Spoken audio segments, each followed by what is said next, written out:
Hello दोस्तों, परमेश्वर के 3 मुख्य स्वरूप हैं और तीनों में से एक भगवान विष्णु जी का नाम स्वयं ही धन की देवी माँ लक्ष्मी जी के साथ ही लिया जाता है। शास्त्रों की कथाओं के अनुसार माँ लक्ष्मी जी हिंदू धर्म में धन, संपदा, शांति, सौभाग्य और समृद्धि की देवी मानी जाती है। माता लक्ष्मी जी भगवान श्री विष्णु जी की अर्धांगिनी है। सुख और समृद्धि की प्रतीक माँ लक्ष्मी और भगवान विष्णु जी को युगों युगों से एक साथ में ही देखा गया है। यदि कोई व्यक्ति अपने जीवन में धन का वास चाहता हो तो हमेशा ही माँ लक्ष्मी के साथ भगवान विष्णु जी की आराधना भी उसे ज़रूर करनी ही पड़ती है। इन दोनों का रिश्ता काफ़ी शुद्ध और सर्वश्रेष्ठ माना जाता है। लेकिन दोस्तों, हमारी इस कहानी में हम ये जानेंगे कि ऐसा क्या हुआ जो लक्ष्मी जी के कारण भगवान विष्णु जी की आंखें भर आई। एक कथा के अनुसार लक्ष्मी जी की किस बात से विष्णु जी इतने नाराज़ हो गए कि उन्होंने लक्ष्मी जी को सज़ा भी दी। एक बार भगवान विष्णु जी शेषनाग पर बैठे बैठे उदास हो गए और उन्होंने धरती पे जाने का विचार बना लिया। धरती पे जाने का मन बनाते ही विष्णु जी जाने की तैयारियों में लग गए। तो जब अपने स्वामी को तैयार होते देखा लक्ष्मी जी ने, तो उन्होंने पूछा, स्वामी आप कहाँ जाने की तैयारी में लगे हो? इसके उत्तर में विष्णु जी ने कहा, हे देवी, मैं धरती लोक पर घूमने जा रहा हूँ। यह सुनकर माता लक्ष्मी जी का भी धरती पर जाने का मन हुआ और उन्होंने बोला, श्री हरि जी से इस चीज़ की आज्ञा मांगी।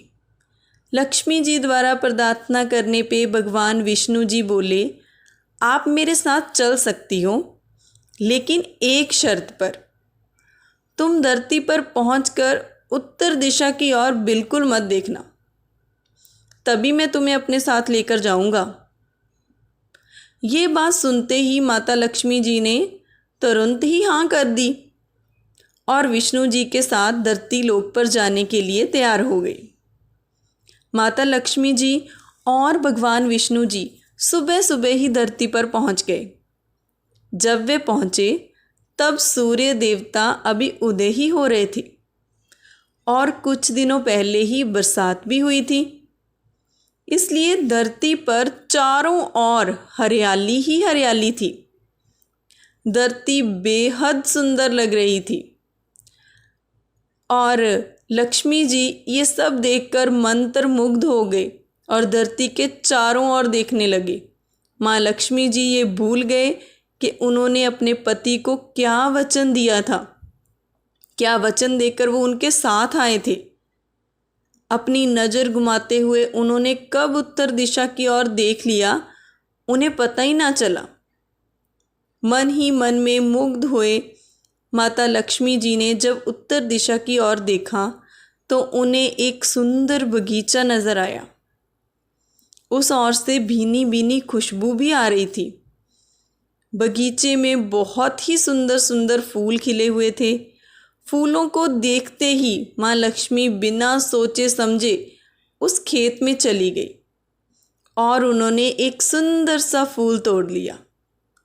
फूल तोड़ने के बाद जैसे ही माँ लक्ष्मी जी भगवान विष्णु जी के पास लौटे तो भगवान विष्णु जी की आंखों में आंसू थे।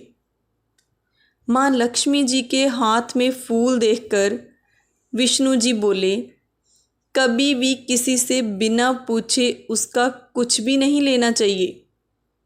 और साथ ही में माँ लक्ष्मी जी को विष्णु जी ने वो वचन भी याद दिलाया जो वो उनके साथ करके आई थी। और फिर भगवान विष्णु जी ने माँ लक्ष्मी जी को दी सज़ा। उन्होंने माँ लक्ष्मी जी को अपनी भूल की सज़ा दी और जब माता जी को भी अपनी भूल का आभास हुआ तो उन्होंने भगवान विष्णु जी से इस भूल की क्षमा मांगी। विष्णु जी ने कहा कि आपने जो भूल की है उसकी सज़ा तो आपको अवश्य ही मिलेगी। जिस माली के खेत से आपने बिना पूछे फूल तोड़ा है, ये एक प्रकार की चोरी है। इसलिए अब आप 3 वर्षों तक माली के घर में नौकर बनकर रहो। उसके बाद ही मैं आपको बैकुंठ में वापस बुलाऊंगा। भगवान विष्णु जी का आदेश माता लक्ष्मी जी ने चुपचाप सिर झुकाकर मान स्वीकार किया। जिसके बाद माँ लक्ष्मी जी एक गरीब औरत का रूप धारण करके उस खेत के मालिक के घर चले गए। माधव नाम के उस माली का एक झोंपड़ा था, जहाँ पे माधव, उसकी पत्नी, 2 बेटे और 3 बेटियाँ रहती थी। माता लक्ष्मी जी जब एक साधारण औरत बनकर माधव के झोंपड़े पर पधारे तो माधव ने पूछा, बहन आप कौन हो?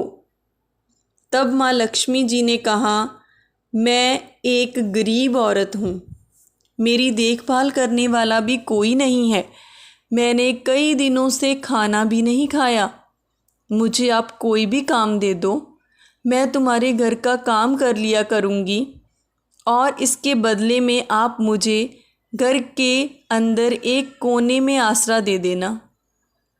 माधव जो था वो बहुत ही अच्छे दिल का मालिक था। उसे दया आ गई, लेकिन फिर उसने कहा, बहन मैं तो बहुत ही गरीब हूँ, मेरी कमाई से मेरे घर का खर्च काफ़ी कठिनाई से चलता है, लेकिन अगर मेरी 3 बेटियाँ हैं उसकी जगह अगर 4 बेटियाँ होती तो भी मुझे गुजारा करना ही होता ना। अगर तुम मेरी बेटी बनकर और जैसा रूखा सूखा हम खाते हैं उसमें खुश रह सकती हो तो बेटी अंदर आ जाओ। माधव ने माँ लक्ष्मी को अपने झोंपड़े में शरण दी और माँ लक्ष्मी जी 3 साल तक उस माधव के घर पर नौकरानी बनकर रही। इस कथा के अनुसार ये कहा जाता है कि जिस दिन माँ लक्ष्मी जी माधव के घर आई थी उसके दूसरे ही दिन माधव को फूलों से इतनी आमदनी हुई कि शाम को उसने एक गाय खरीद ली। फिर धीरे धीरे माधव ने ज़मीन खरीद ली और सब ने अच्छे अच्छे कपड़े भी बनवा लिए। कुछ समय बाद माधव ने एक बड़ा पक्का घर भी बनवा लिया।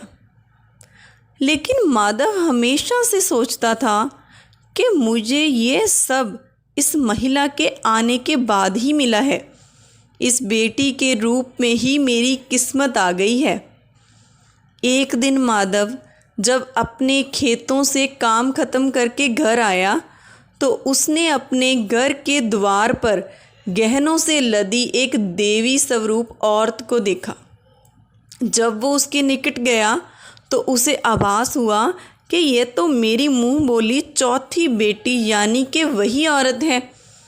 कुछ समय के बाद वह समझ गया कि यह देवी कोई और नहीं बल्कि स्वयं माँ लक्ष्मी जी ही हैं। ये जानकर माधव बोला, हे माँ हमें क्षमा करें, हमने आपसे अनजाने में ही घर और खेत में काम करवाया।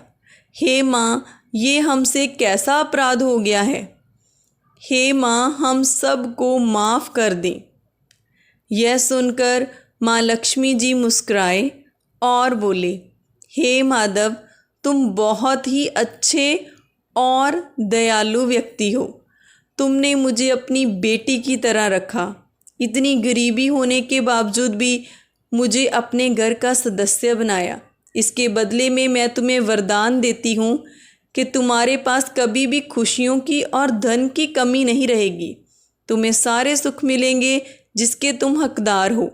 इसके बाद माँ लक्ष्मी जी अपने स्वामी श्री हरि के द्वार भेजे रथ में बैठकर बैकुंठ चले गए। हे माँ मेरी विनती है कि माधव जैसे आप सबके कृपा दृष्टि बनाई रखें, वैसी ही कृपा सब बनाए रखें। जय माँ लक्ष्मी जी, जय भगवान विष्णु जी।